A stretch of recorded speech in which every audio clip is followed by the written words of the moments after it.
Take travellers সাবে স্বাগতম। Online ভূমি সেবা land.gov.bd এই ওয়েবসাইট থেকে আপনারা জানেন ভূমি সেবার সব সেবা নেওয়া যায়। তো এখানে লগ ইন করতে হবে land.gov.bd-তে, আর যদি অ্যাকাউন্ট না থাকে তাহলে অ্যাকাউন্ট খুলে নিতে হবে। তো আমি লগ ইন করছি, আমার অ্যাকাউন্ট খোলাই ছিল।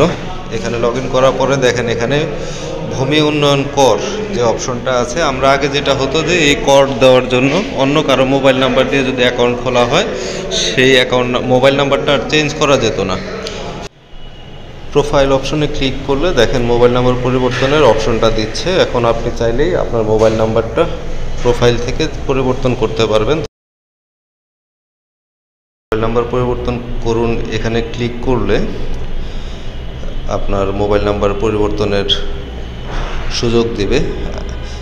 এখানে দেখেন মোবাইল নাম্বার পরিবর্তন করুন, এই যেই মোবাইলটা আপনার বর্তমানে আছে সেটা দেখাবে। হ্যাঁ দিবেন, হ্যাঁ দিলে আপনার যে এই বর্তমান মোবাইলে একটা ওটিপি আসবে।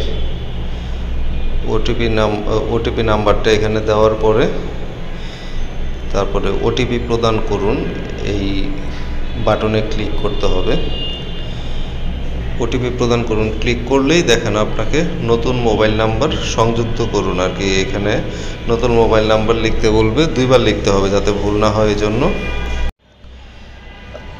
আপনি বর্তমান মোবাইলটি আপনার প্রোফাইল থেকে বিযুক্ত করবেন, আপনার প্রোফাইলে নতুন মোবাইল নাম্বার যুক্ত করবেন, আর আপনার জাতীয় পরিচয়পত্র দিয়ে নিবন্ধন কিনা ভূমি মন্ত্রণালয় যাচাই করবে। আপনার মোবাইল সিমটি অবশ্যই আপনার নামে বায়োমেট্রিক রেজিস্ট্রেশন থাকতে হবে, সেটা যাচাই করে ভেরিফাই করে এবং ভূমি মন্ত্রণালয় এটা চেক করবে।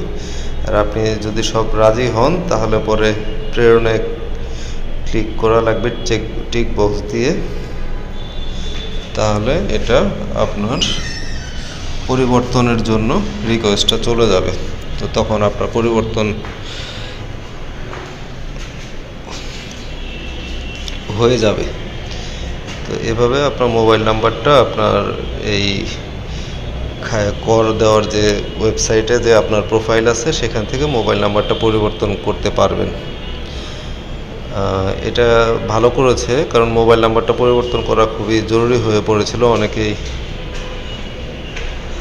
অন্য আইডি দিয়ে প্রোফাইল করেছিল, তাদের জন্য এটা এখন ভালো হবে। অনেকে না বুঝেই দেখা গেল বাবা ছেলের মোবাইল দিয়ে বা ছেলে বাবার মোবাইল দিয়ে রেজিস্ট্রেশন করে সেখানে জমি অ্যাড করার পরে যখন নিজে জমি কিনেছে তখন আর এটা অ্যাড করার